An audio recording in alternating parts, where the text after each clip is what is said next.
अपने डर और आतंक को भूल गया।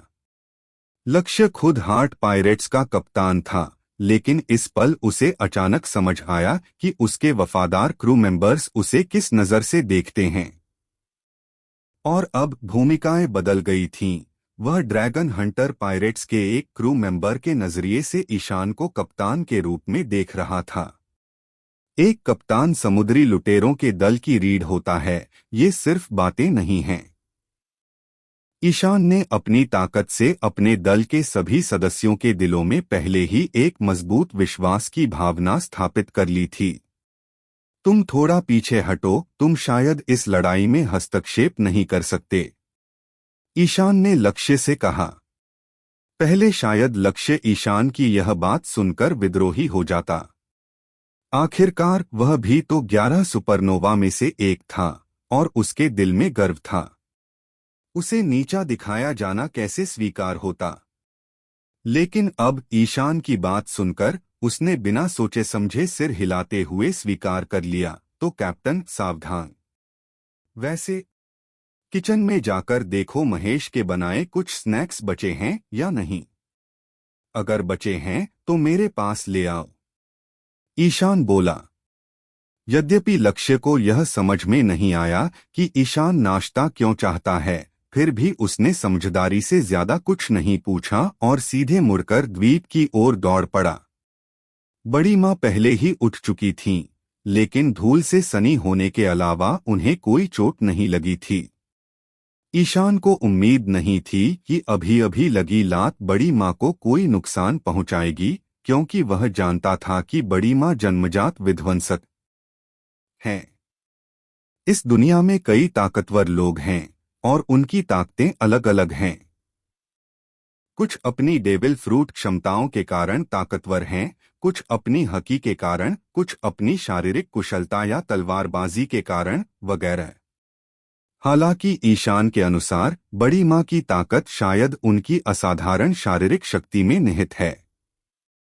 हाँ, 4 सम्राटों में से एक बिग माँ की शक्ति का श्रेय उनकी आत्मा फल क्षमता को नहीं दिया जा सकता, क्योंकि बिग माँ जन्मजात राक्षस हैं। बचपन में ही उनमें अपार शक्ति थी। बिना हकी या शारीरिक कौशल के वह एक हल्के थप्पड़ से भालू को मार सकती थीं, और खाने की लालसा में पागल होकर उन्होंने दानवों में सबसे बड़े को मार डाला। कौन सा बच्चा ऐसा कर सकता है?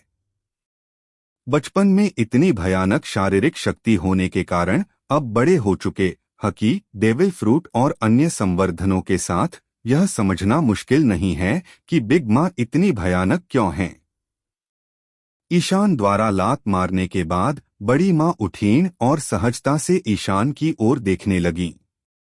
हालांकि उनका मन अस्तव्यस्त था, पर वे इतनी मूर्ख नहीं थीं कि दुश्मन को न पहचान पाए। तुम क्या तुमने केक चुराया था? बड़ी माँ के सिर पर से नेपोलियन की टोपी उतारकर उनके हाथ में थी। उन्होंने भयंकर चेहरे से ईशान पर दहाड़ा, फिर दूर से ईशान पर तलवार तान दी। एल्बाफ का एक और अत्यंत शक्तिशाली भाला। सही समय पर।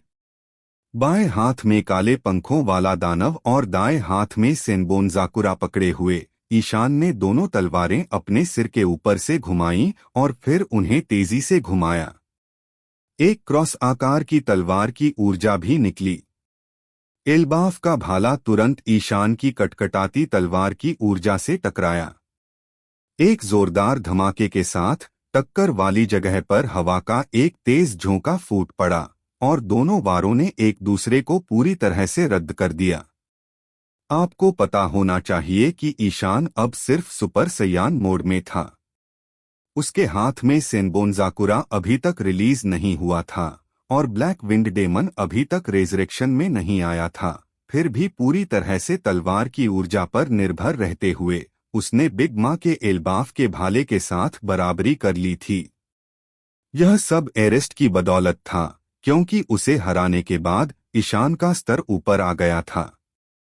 वह आसानी से मास्टर लेवल की तलवारबाजी में आगे बढ़ गया था।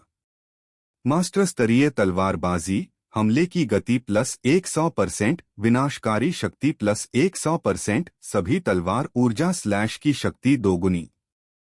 और यह गुरुस्तरीय तलवारबाजी ईशान में एक रहस्यमयी एहसास के रूप में प्रकट हुई, मानो उसके हाथ में तलवार का ब्लेड उसमें विलीन हो गया हो। एक सहज वार हवा को सबसे सटीक कोण पर चीर सकता था और सबसे सटीक बल के साथ सबसे बड़ी शक्ति को मुक्त कर सकता था। एल्बाफ के भाले के अवरुद्ध होने के बाद बड़ी माँ ईशान की ओर दौड़ी। इस समय अग्नि और इंद्र भी बड़ी माँ के सिर के ऊपर तैरते हुए लौट आए थे। जब वह ईशान के सामने पहुंची तो बड़ी माँ ने अचानक अपना हाथ उठाया, ऊपर अग्नि को पकड़ा और उसे ईशान की ओर पटक दिया। जिस क्षण अग्नि को बड़ी माँ ने पकड़ लिया, उसका आकार तुरंत ही चरम सीमा तक फैल गया। उसकी ज्वाला का मुख भयंकर हो गया और वह ईशान की ओर झपटी और भीषण गर्मी उत्पन्न करने लगी। बिग माँ की चाल स्वर्गीय अग्नि का सामना करते हुए ईशान ने अपना बायां हाथ उठाया, बिग माँ की मुट्ठी को रोकने के लिए ब्लैक विंड डेमन के ब्लेड का उपयोग किया, जबकि उसके दाहिने हाथ के सेनबोन जाकुरा ने बिग माँ की ओर वार किया और एक ब्लैक ड्रैगन वेव ब्लेड के साथ घूमती हुई उसकी ओर उड़ी। झंकार। बड़ी माँ की शक्ति अद्भुत थी। ईशान का बायां हाथ अकेले इस शक्ति को रोक नहीं पाया और वह नीचे बादलों की परत में धंस गया। अग्नि की लपटों का उस पर कोई असर नहीं हुआ, लेकिन उसने अपने दाहिने हाथ से जो काली ड्रैगन तरंग छोड़ी, उसने बड़ी माँ को जकड़ लिया। बहुत गर्म, बहुत गर्म। बड़ी माँ दर्द से चीख पड़ी। ईशान की ब्लैक ड्रैगन वेव का तापमान कोई मजाक नहीं था। हालांकि अग्नि ईशान की लपटों को निष्क्रिय रूप से अवशोषित कर रही थी, लेकिन ब्लैक ड्रैगन वेव की प्रचंड गर्मी ऐसी चीज नहीं थी जिसे आसानी से अवशोषित किया जा सके। बची हुई उच्च तापमान वाली लपटें अभी भी बड़ी माँ को नुकसान पहुंचा रही थीं। उनका इस्पात जैसा शरीर स्वाभाविक रूप से ब्लेड और गोलियों से अछूता था, लेकिन उच्च तापमान इसमें शामिल नहीं था। ईशान की ब्लैक ड्रैगन वेव बहुत करीब से दागी गई थी, जिससे बचने का कोई मौका नहीं मिला। हालांकि इससे बिग माँ तुरंत राख नहीं हुई, लेकिन जब ईशान बादलों के नीचे से वापस ऊपर आया तो उसने पाया कि बिग माँ पहले से ही छालों से ढकी हुई थीं। इस समय बिग माँ को बेहद बदसूरत कहा जा सकता है। उनके शरीर पर जलने के कारण अनगिनत बड़े छाले हैं, जिससे उनकी त्वचा मेंढक की तरह दिखती है। लेकिन बड़ी माँ को देखकर ईशान की पहली प्रतिक्रिया उल्टी करने जैसी नहीं थी, बल्कि यह थी कि काश वह अपनी आंखें निकाल लेता, क्योंकि बिग माँ के कपड़े अभी अभी ब्लैक ड्रैगन वेव द्वारा पूरी तरह से जला दिए गए थे, जिसका मतलब था कि ईशान के सामने जो प्रस्तुत किया गया था वह पूरी तरह से नग्न मोटी महिला थी जो फफोले से ढकी हुई थी। धिक्कार है, यह तो मौत को दावत देना है। ईशान को बहुत अफसोस हुआ। उसे लग रहा था कि इस लड़ाई के बाद उसकी दोनों आंखों में स्टाइज हो जाएंगे। संदर्भ संकेत: अपनी आंखों पर ब्लीच डालने के बारे में सोचो। अरे, वादा किया गया अविनाशी दिव्य अंडरवियर कहाँ है? ईशान अब बस अपने हाथ फैलाकर कहना चाहता था, क्या बकवास है। वह निश्चित रूप से ऐसा आंखों को झुलसा देने वाला दृश्य नहीं देखना चाहता था, लेकिन जाहिर है ईशान की काली राक्षसी लपटों को अवशोषित करने की अग्नि की क्षमता सीमित थी और वह बड़ी माँ को पूरी तरह से ढाल नहीं सकती थी। बड़ी माँ अपनी जवानी में भले ही खूबसूरत रही हों, पर वो तो अब पुरानी बात हो गई है। आजकल बड़ी माँ को मोटापे का पर्याय मान लिया गया है और जब ये चर्बी फफोलों से ढक जाती है तो उसे देखना असहनीय हो जाता है। उसे ढक दो इंद्र, जल्दी करो और उसे ढक दो। ईशान ने अपना सिर घुमाया और इंद्र और दूसरों पर चिल्लाया। इंद्र आज्ञाकारी थे और यह सोचकर कि बड़ी माँ वाकई अशोभनीय लग रही हैं, वे उनकी कमर तक उड़ गए और उनके निचले शरीर को लपेटकर एक बड़े बादल रूपी शॉर्ट्स में बदल गए। हालांकि अग्नि ईशान की लपटों को अवशोषित करके एक विशाल अग्निपिंड में बदल गई थी और इंद्र की तरह उन्हें ढकने में मदद नहीं कर पाई। इसके विपरीत यह एक बार फिर आत्मविनाश की योजना बनाते हुए ईशान की ओर बढ़ा। छी! कितनी परेशानी है! इससे पहले कि वह उस तक पहुंच पाता, ईशान अचानक हिल गया। उसने सेनबोनजाकुरा को अपनी कमर में बांध लिया, अपना हाथ आजाद किया और सीधे अग्नि के शरीर में आग के गोले में डाल दिया। जब ईशान ने अपना हाथ वापस खींचा तो उसने वास्तव में अग्नि के शरीर से एक आत्मा प्रकाश गोला बाहर निकाला था। जिस क्षण आत्मा प्रकाश गोला निकाला गया, अग्नि का पूरा आकार एक छिद्रित गुब्बारे की तरह सिकुड़ गया और काफी हद तक सिकुड़ गया। अग्नि और अन्य दो उच्चस्तरीय होमीज को बड़ी मां की आत्मा का इंजेक्शन लगाया गया था। अब ईशान की आत्मा निष्कर्षण प्रक्रिया ने वास्तव में बड़ी मां की आत्मा का एक अंश बाहर निकाल लिया। हालांकि चूंकि अग्नि बड़ी मां की आत्मा पर निर्भर है, इसलिए उसका एक अंश खोने से उसका तुरंत पतन हो गया। बिना ज्यादा देखे ईशान ने सीधे अपने हाथ में आत्मा प्रकाश गोला कुचल दिया और फिर देखा कि बड़ी मां, जो अपने पूरे शरीर पर छालों के दर्द से कराह रही थीं, अचानक दोनों हाथों से अपना सिर पकड़ लेती हैं और चीख पड़ती हैं। आत्मा फल के उपयोगकर्ता के रूप में बड़ी मां अपनी आत्मा को स्वतंत्र रूप से विभाजित कर सकती हैं। हालांकि उन्होंने इन आत्माओं को अग्नि और अन्य आत्माओं में प्रविष्ट करा दिया था, फिर भी ये अलग हुई आत्माएं उनकी आत्मा से जुड़ी हुई हैं। ईशान द्वारा इस आत्मा प्रकाश गोले को कुचलना बड़ी मां की आत्मा के उस हिस्से को सीधे नष्ट करने के बराबर था, और हर बार आत्मा निकालने पर ईशान कुल आत्मा का केवल 10वां हिस्सा ही निकाल पाता था। अग्नि के शरीर में डाली गई आत्माएं शायद शुरुआत में ज्यादा नहीं थीं, इसलिए बड़ी मां की आत्मा की क्षति ज्यादा नहीं हुई।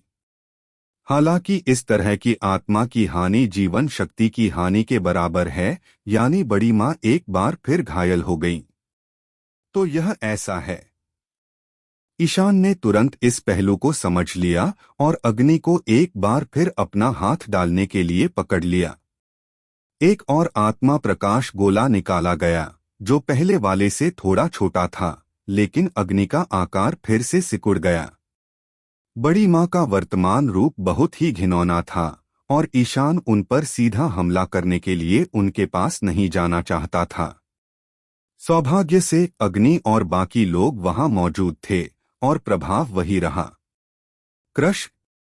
जब ईशान के हाथ में दूसरा सोल लाइट ऑर्ब नष्ट हुआ तो बिग मां की दूसरी चीख भी निकली। हालांकि ईशान को आश्चर्य हुआ जब इस बार बिग मां ने सीधे सोल स्क्रीन निकाली। यह एक अविश्वसनीय रूप से तेज और अजीब ध्वनि थी जो बिग मां के विजेता की हाकी के साथ पूरे स्काई आइलैंड में फैल गई थी। उस पल ईशान को लगा जैसे उसके कान के पर्दे फट जाएंगे। उसने अनुमान लगाया कि बिग मां की आत्मा को लगातार चोट पहुंचाने और पहले ब्लैक ड्रैगन वेव के तेज तापमान ने आखिरकार बिग मां को सचमुच बहुत पीड़ा पहुंचा दी थी। जैसे बड़ी मां दुखी होने पर बच्चों की तरह रोती थीं, वैसे ही जब दर्द असहनीय होता था तो जोर जोर से रोने लगती थीं। बात बस इतनी सी है कि इससे पहले कोई भी उसे चोट नहीं पहुंचा पाया था, जब तक कि उसकी मुलाकात ईशान से नहीं हुई। अवचेतन रूप से ईशान को अग्नि को छोड़ना पड़ा और आत्मा की चीख को रोकने के लिए अपने दोनों हाथों से अपने कान ढकने पड़े। अग्नि ईशान के चंगुल से छूटकर जल्दी से बड़ी मां के पास वापस भाग गया। तभी एक अद्भुत दृश्य हुआ। जैसे ही अग्नि बड़ी मां के पास लौटी, बड़ी मां ने अचानक अपनी आत्मिक चीख रोक दी, अपना विशाल हाथ बढ़ाया और अग्नि के शरीर को पकड़ लिया। ईशान ने अभी अभी उसकी चीख रुकते हुए देखा था और अपने हाथ नीचे कर लिए थे। तभी उसने देखा कि बड़ी मां ने अग्नि को पकड़ लिया है और अपना लार टपकाता हुआ मुंह खोलकर अग्नि की ओर काट रही है। अग्नि चिल्लाई, मां। माँ, यह मैं हूँ। मैं। इससे पहले कि वह अपनी बात पूरी कर पाता, अग्नि को बड़ी माँ ने एक ही घूंट में निगल लिया। ईशान यह दृश्य देखकर पूरी तरह से अचंभित रह गया। मैं क्या कर सकता हूँ? मैं भी बहुत परेशान हूँ। ट्राफल्गर लक्ष्य की नजरों को देखकर ईशान चिढ़ गया। उसे बार बार लग रहा था कि होल केक आइलैंड पर आज जो कुछ भी हो रहा है वह हमेशा से ही अप्रत्याशित था।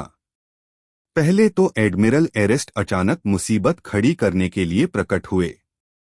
फिर बिग माँ को उड़ाने के लिए केक में छिपाए गए बम अचानक समय से पहले ही फट गए, जिससे माँ खाने के कारण मची भगदड़ में फंस गईं।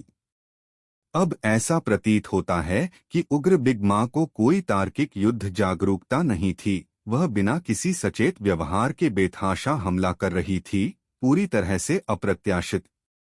हालांकि इससे ईशान के लिए बिग माँ से निपटना आसान हो गया, लेकिन ऐसा बिल्कुल नहीं लगा कि वह 4 सम्राटों में से एक से लड़ रहा है।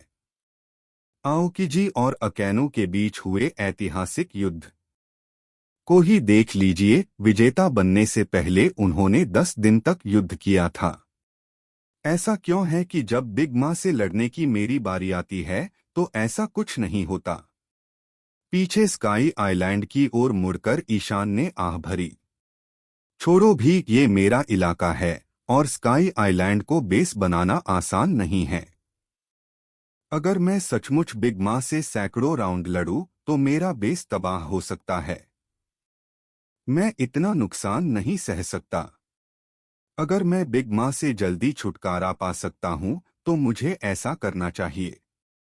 बेकार की बातों में क्यों उलझना? इस समय तक बड़ी माँ इंद्र को निगल चुकी थीं।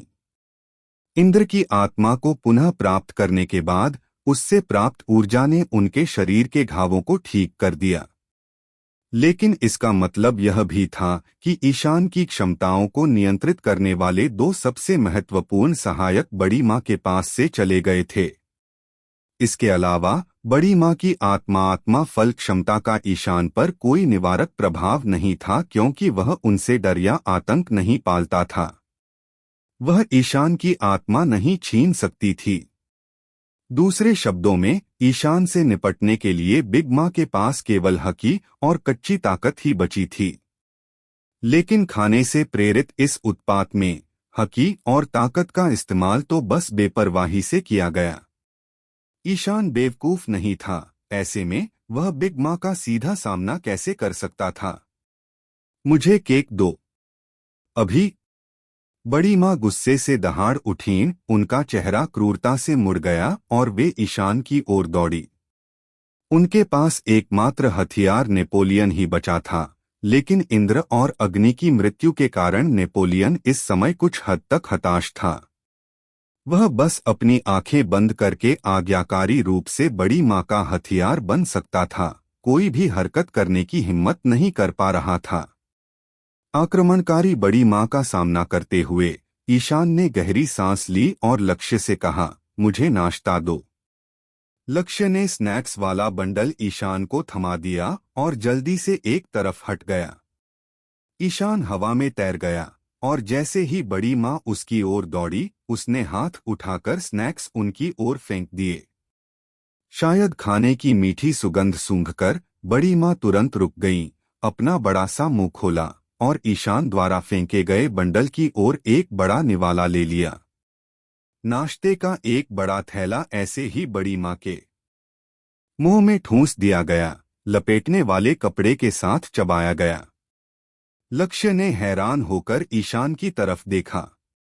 उसे समझ नहीं आ रहा था कि ईशान ने बड़ी माँ को देने के लिए खास तौर पर नाश्ता क्यों ढूंढा। क्या वह चाहता था कि बड़ी माँ खाने से हुई अपनी बेचैनी से उबर जाए? अगर ईशान को पता होता कि लक्ष्य क्या सोच रहा है, तो वह शायद उस पर हंसता कि वह इतना ज्यादा सोच रहा है। बिग माँ का खाने से प्रेरित उत्पात शायद उनकी सबसे बड़ी कमजोरी है। इस उत्पात की खासियत यह है कि जब उन्हें किसी खास खाने की तलब लगती है और वे उन्मत्त हो जाती हैं, तो उन्हें रुकने के लिए वही खाना खाना पड़ता है। दूसरे शब्दों में, अब बड़ी माँ को इससे बाहर निकालने के लिए उन्हें शादी का केक खाना होगा। कोई भी अन्य भोजन, चाहे वह कितना भी स्वादिष्ट क्यों न हो, बेकार है। अगर ऐसा न होता तो उसके बच्चे शादी का केक दोबारा बनाने के लिए समय टालने की हर मुमकिन कोशिश क्यों करते? क्या उसे कुछ और नाश्ता देना ठीक नहीं होता? इसलिए ईशान द्वारा फेंके गए नाश्ते का थैला उसे ठीक नहीं कर सका। लेकिन ईशान ने फिर भी ऐसा किया क्योंकि उसे लगा कि यह बड़ी माँ का आखिरी भोजन होना चाहिए और उसे कम से कम इस सम्राट के प्रति कुछ सम्मान दिखाना चाहिए। बड़ी माँ बचपन से ही अतृप्त रही हैं, इसलिए उन्हें मुंह में भोजन ये मर जाने देना उनके लिए राहत की बात कही जा सकती है न? इस समय बड़ी माँ बेचैनी से बंडल मुंह में लेकर चबा रही थीं। बाहरी आवरण के कारण उन्हें नाश्ते का स्वाद नहीं मिल रहा था, जिससे वे बेचैन लग रही थीं। और इस प्रक्रिया के दौरान ईशान पहले से ही हवा में तैर रहा था। उसके हाथों में सेनबोनजाकुरा और ब्लैक विंड डेमन थे। तितर बितर सेनबोनजाकुरा कागेयोशी। बांकाई के मंत्र के प्रभाव में उनके दाहिने हाथ में सेनबोनजाकुरा का ब्लेड सबसे पहले गायब हो गया, जो ईशान के चारों ओर अनगिनत पंखुड़ियों में परिवर्तित हो गया। धीरे धीरे घूम रहा था और अविश्वसनीय रूप से सुंदर लग रहा था। तब घेर लो महान काले पंख वाले दानव। जैसे ही ईशान ने पुनरुत्थान के लिए मंत्र का जाप किया, पूरे स्काई आइलैंड पर अचानक आसमान से काली बारिश की बूंदें गिरने लगीं। इस काली बारिश ने न सिर्फ बैलोन स्काई आइलैंड को ढक लिया, बल्कि नीचे होल केक आइलैंड की ओर भी बरसी। हालांकि स्काई आइलैंड जितनी घनी बारिश नहीं हुई, फिर भी नीचे लड़ रहे लोगों ने भी इस असामान्य घटना को देखा। वे ऊपर आकाश द्वीप की बादलों की परतों की ओर देखने से खुद को रोक नहीं सके, लेकिन वे कुछ भी नहीं देख सके। इस दृश्य को केवल कुछ ही लोग देख सकते थे, जो पास ही स्थित ट्राफल्गर लक्ष्या तथा शोध संस्थान में दूरबीनों के माध्यम से देख रहे वरुआ और उरुगे थे। वे ईशान द्वारा उत्पन्न इस घटना को देखकर अचंभित रह गए, पूरी तरह से अवाक। इस काली बारिश में ईशान के शरीर पर सुपर साई की उमड़ती सुनहरी आभा धीरे धीरे काली हो गई। काली आभा ने ईशान को घेर लिया, मानो उसका पूरा शरीर काली लपटों से जल रहा हो। ईशान ने अपना शरीर झुकाया, फिर अचानक खींचा। उसके पीछे काले ज्वाला पंख अचानक अनगिनत बार फैल गए और एक जोड़ी विशाल राक्षसी पंखों में बदल गए, जिन्होंने आकाश को ढक लिया।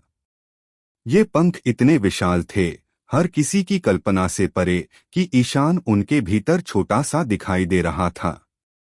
इससे भी अधिक विचित्र बात यह है कि मूल ज्वाला पंख गायब नहीं हुए, बल्कि इन विशाल राक्षस पंखों के चारों ओर चिपक गए, जिससे ईशान के काले पंख ऐसे प्रतीत होने लगे जैसे कि वे निरंतर जल रहे हों। अगर एरेस्ट अभी जिंदा होता तो शायद ये दृश्य देखकर और भी ज्यादा कट्टर हो जाता। वो बिल्कुल सही था। ईशान की शैतानी मुद्रा उसे किसी सुपर विलेन बॉस जैसा बना रही थी, जैसे नरक से आया कोई सम्राट या पाताल लोक से आया कोई भयानक राक्षस राजा। अगर उसके पास सिर्फ पूंछ होती तो ईशान सचमुच एक राक्षस जैसा दिखता। सेनबोनजाकुरा के बांकाई के बाद लाखों नाचती पंखुड़ियां इस क्षण काली हो गईं। काले चेरी के फूल, वे खुशी से झूम रहे थे, काले बवंडर में बदल रहे थे, ईशान के परम रूप के जन्म का स्वागत कर रहे थे। ईशान हवा में तैरता हुआ नीचे बड़ी माँ को देख रहा था। उसके नियंत्रण में बवंडरों ने न सिर्फ उसे घेर लिया, बल्कि बड़ी माँ को भी अपनी गिरफ्त में ले लिया। ईशान के हाथों में अब कोई तलवार नहीं थी। उसने धीरे से अपना दाहिना हाथ उठाया, तर्जनी उंगली आगे बढ़ाई और बड़ी माँ की ओर इशारा किया। एक काला बिंदु जो सारे प्रकाश को निगलता हुआ प्रतीत हो रहा था, उसकी उंगली के अग्रभाग पर इकट्ठा होने लगा, धीरे धीरे फैलने लगा और पकने लगा। इस प्रकाश बिंदु के चारों ओर एकत्रित ऊर्जा के कारण प्रकाश विकृति की घटना को देखने वालों को अवास्तविकता का एहसास हुआ। इस दृश्य को देखने वाले लक्ष्य, उरुगे और वरुआ ने अवचेतन रूप से अपनी सांस रोक ली। उन्हें पता ही नहीं चला कि कितना समय बीत गया। यह एक पल जैसा लग रहा था, फिर भी एक सदी जितना लंबा भी। ईशान का चार्ज आखिरकार पूरा हुआ। काला प्रकाश बिंदु, जो अपनी सीमा तक फैल गया था, अचानक फूट पड़ा और एक अतुलनीय रूप से विशाल काली किरण में परिवर्तित होकर बड़ी मां की स्थिति की ओर बढ़ गया। शून्य अंधकार। उसी समय ऐसा लग रहा था जैसे बड़ी मां ने अंतः बंडल के अंदर के स्नैक्स को चख लिया हो और उनका स्वाद चख रही हो। मूल रूप से इन स्नैक्स को उस स्वाद को संतुष्ट नहीं करना चाहिए था जिसकी उसने कल्पना की थी, लेकिन किसी कारण से ईशान और अन्य लोगों ने देखा कि इस समय बड़ी मां दंग रह गईं और उनके चेहरे पर एक संतुष्ट और खुश मुस्कान आ गई। लेकिन तभी उसके शरीर में काले सेरों की रोशनी घुस गई। चुपचाप काला सेरो बिग मां के स्टील जैसे शरीर को भेदता हुआ, फिर बैलोन स्काई द्वीप की बादलों की परत को तोड़ता हुआ नीचे समुद्र की ओर झुका।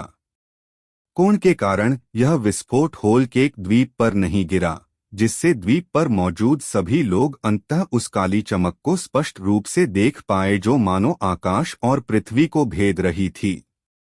उन्होंने देखा कि प्रकाश की काली किरण समुद्र से टकराकर गायब हो गई।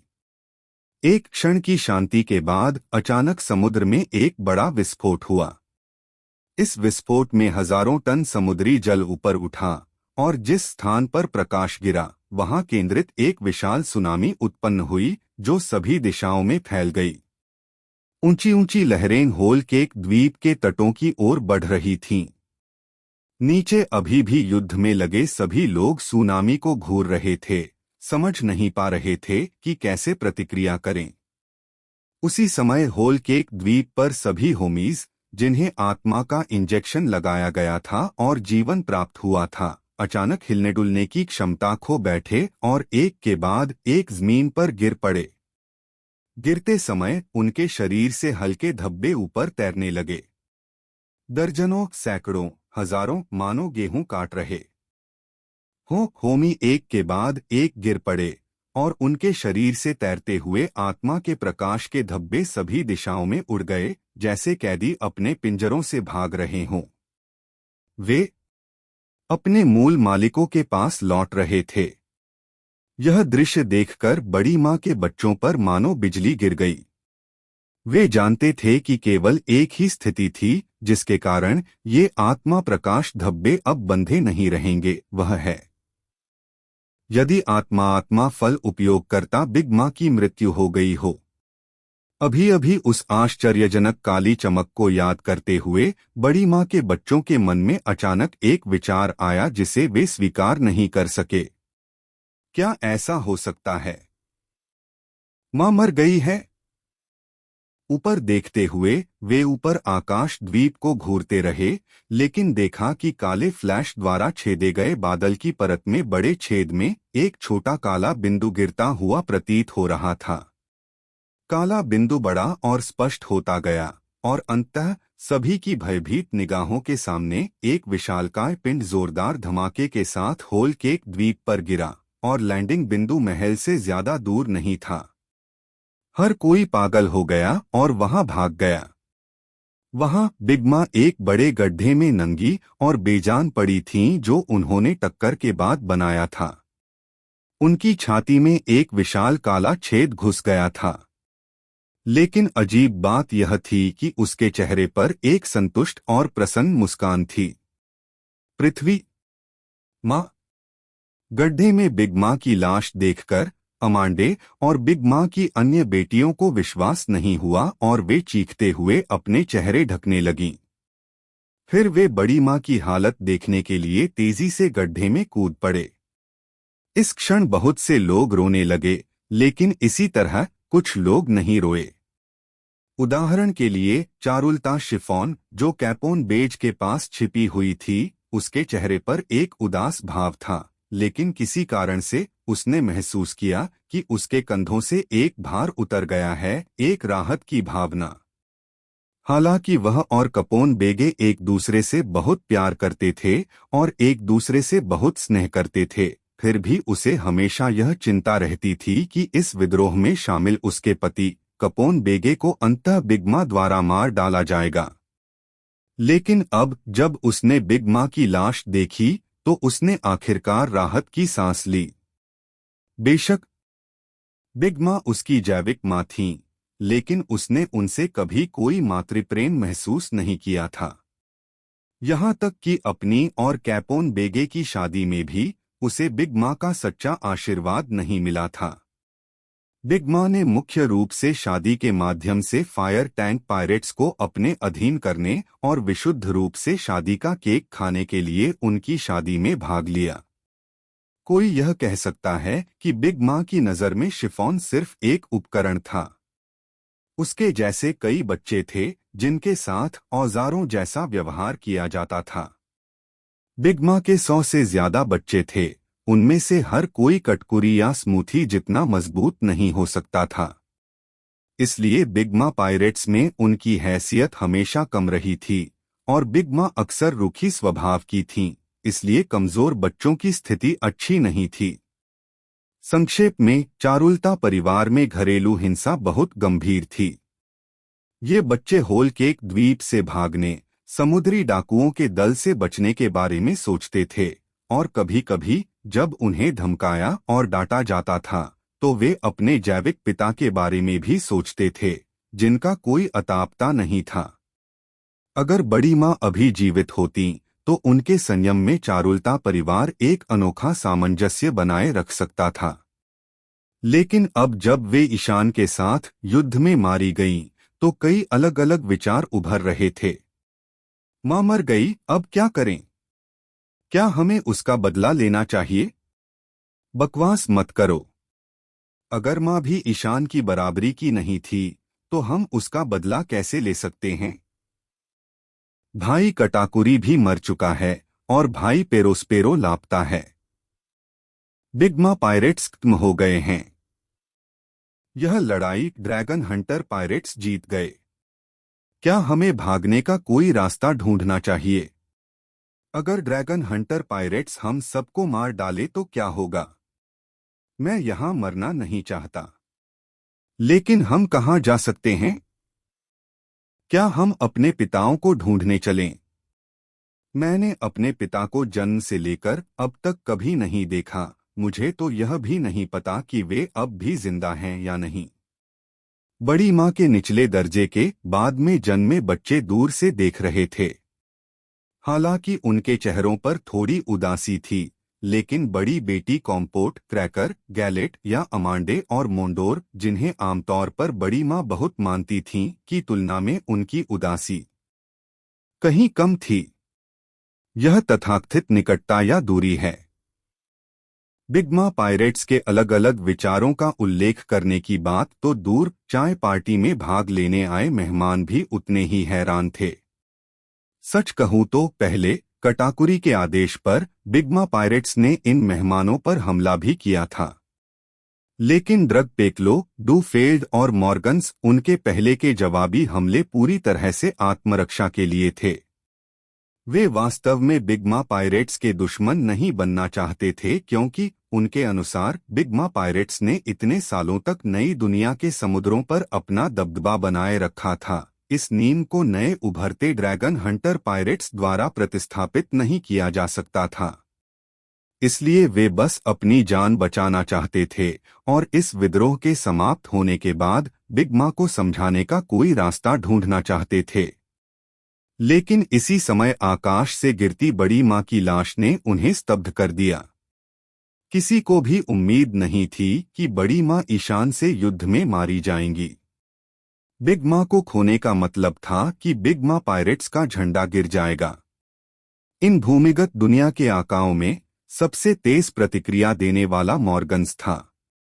यह आदमी विश्व आर्थिक समाचार एजेंसी का अध्यक्ष बनने का हकदार था। बड़ी खबरों के प्रति उसकी संवेदनशीलता चरम पर थी।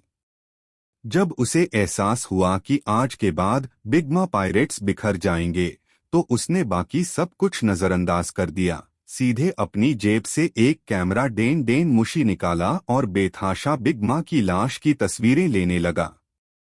तस्वीरें लेते समय यह बड़ा पक्षी उत्साह से कांप रहा था। बड़ी खबर, और यह बहुत बड़ी खबर है।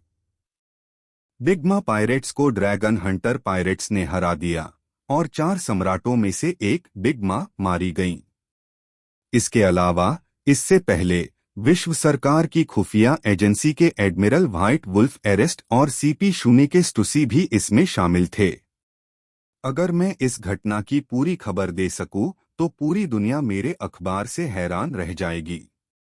फिर अगर बिगमा नहीं मरती, तो शायद मॉर्गन्स इतनी बेशर्मी से तस्वीरें लेने की हिम्मत न कर पाते। लेकिन अब जब वह मर चुकी थीं, तो लोगों के दिलों में छाया सारा डर गायब हो गया।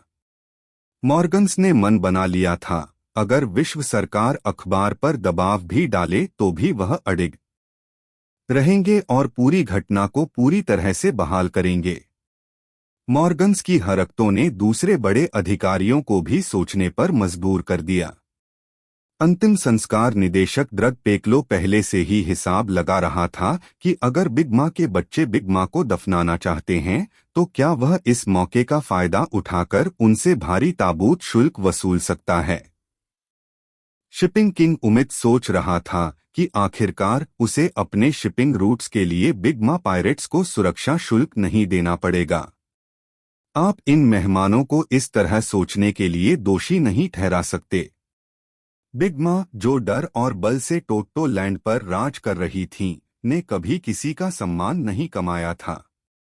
वे बिगमा के दोस्त सिर्फ स्वार्थवश बने थे।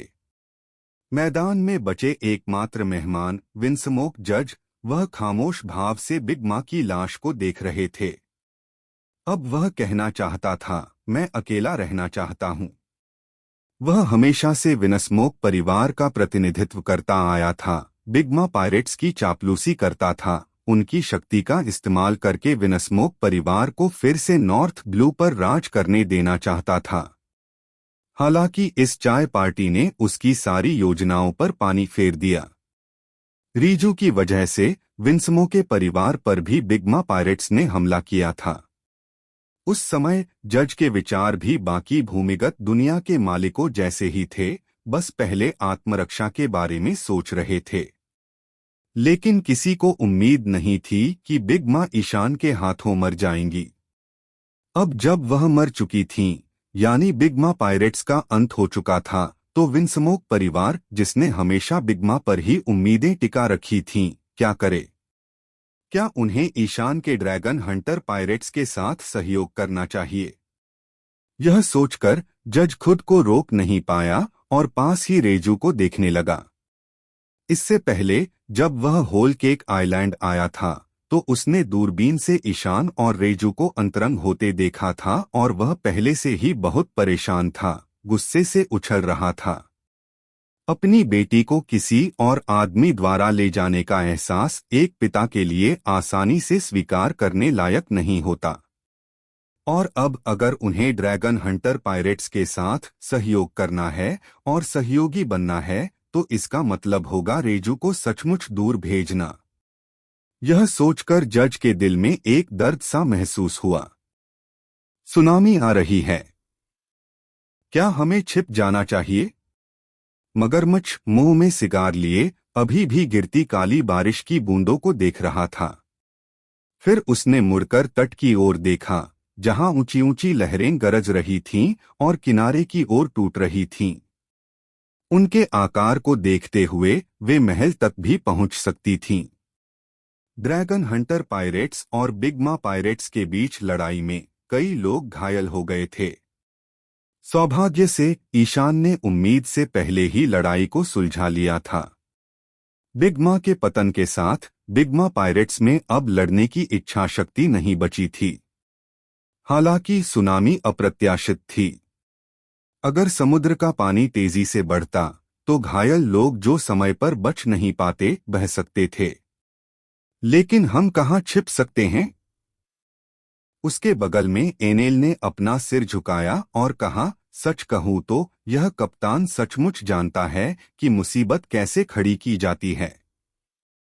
एनेल के बोलना समाप्त करने से पहले ही अचानक आसमान में एक भूतिया हरे रंग की रोशनी चमक उठी। आकाश से बिजली गिरने के समान यह भयानक हरा प्रकाश विशाल सुनामी लहर से टकराया तथा समुद्र में गिरते समय उसमें एक बड़ा छेद कर दिया। यह आवाज सुनकर सभी लोग आकाश की ओर देखने से खुद को रोक नहीं पाए। बिग माँ के आकाश द्वीप से गिरने के बाद ईशान भी उनके पीछे पीछे उड़ता हुआ नीचे आया। इस समय वह हवा में तैर रहा था और उसके पीछे काली लपटों से जलते हुए राक्षसी पंख उसके शरीर के सामने इतने विशाल और प्रभावशाली थे। मगरमच्छ के मुंह में सिगार फट से गिर गया। ईशान का वर्तमान रूप उनकी उम्मीदों से बिल्कुल परे था। एक भयानक मुद्रा, एक दमघोंटू आभा। पहले की तुलना में सभी को पता था कि ईशान अब और भी ज्यादा ताकतवर हो गया है। उस पल सभी समझ गए कि बड़ी माँ कैसे हार गई थी। क्या वह इंसान भी है? क्रैकर और बड़ी माँ के बाकी बच्चों ने आसमान में ईशान को देखकर दांत पीस लिए। हालांकि उन्हें अपनी माँ की हत्या के लिए उससे नफरत थी, लेकिन उसका रूप देखकर उन्हें अचानक डर लग गया। सबकी निगाहों के सामने ईशान ने अपने हाथों को अपने सामने फैलाया और फिर एक भूतिया हरा ऊर्जा भाला उसके सामने प्रकट हुआ। बिजली भाला। अपने हाथ के एक झटके से ईशान ने ऊर्जा भाले को हवा से नीचे ऊंची सुनामी में फेंक दिया। धमाका। एक और जोरदार धमाका सुनाई दिया। उस पुराने ब्लैक सीरो की ताकत वाकई बहुत ज्यादा थी। समुद्र में फटने के बाद उसने सुनामी ला दी थी जिसकी ईशान ने कल्पना भी नहीं की थी।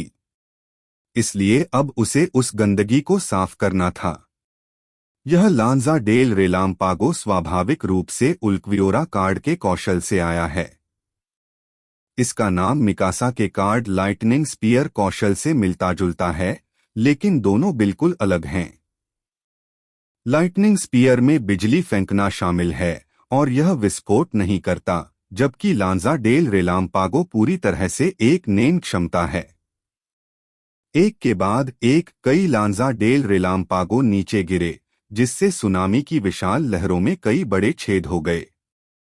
लहरों की शक्ति बाधित हो गई। हालांकि अभी भी भारी मात्रा में समुद्री जल होलकेक द्वीप की ओर बह रहा था, लेकिन सबसे शक्तिशाली लहरें गायब हो गईं और सुनामी स्वाभाविक रूप से समाप्त हो गई। ईशान ने सुनामी को यूं ही नष्ट कर दिया। डूफेल्ड और अन्य भूमिगत दुनिया के सरदार पहले ही अचंभित थे। जज और इचिजी भी पसीने से तरबतर थे और अनायास ही अपने मन में उस दृश्य की कल्पना कर रहे थे जब ईशान शिचिबुकाई के एक समूह के साथ जर्मा का शिकार करने निकला था। उन्हें दुख के साथ एहसास हुआ कि अब बिना किसी मदद के भी ईशान अकेले ही जर्मा समूह को आसानी से नष्ट कर सकता है। यह पुष्टि करने के बाद कि सुनामी अब द्वीप को नुकसान नहीं पहुंचा सकती, ईशान धीरे धीरे आकाश से नीचे उतरा। जब वह होलकेक द्वीप से कुछ ही ऊपर था, तो हर कोई सचमुच महसूस कर सकता था कि उसके पीछे के पंख कितने विशाल थे। महल का लगभग आधा हिस्सा उसके पंखों से ढका हुआ था, जिससे सब पर एक विशाल छाया पड़ रही थी। जैसे ही ईशान नीचे उतरा, आकाश में काली बारिश की बूंदें अचानक बंद हो गईं, जिससे सभी को तुरंत एहसास हुआ कि काली बारिश ईशान के कारण हुई थी। लेकिन उससे भी ज्यादा हैरान करने वाली बात थी ईशान के रूपरंग में आया बदला। पास से देखने पर सभी ने देखा कि उसकी आंखों के कोनों पर दो अजीब से आंसू जैसे निशान थे। इसी तरह इस समय उसकी निगाहें बेहद ठंडी थीं। वह हवा में मंडराते हुए धीरे धीरे नीचे बिग माँ पायरेट्स के सदस्यों को देख रहा था। बड़ी माँ के बच्चों के मन में इस समय तरह तरह के विचार आ रहे थे। कुछ अभी भी ईशान द्वारा अपनी माँ की हत्या से नाराज थे और बदला लेने का इरादा नहीं छोड़ा था। लेकिन कुछ ईशान की नजर देखकर लगभग टूट से गए। वे डरे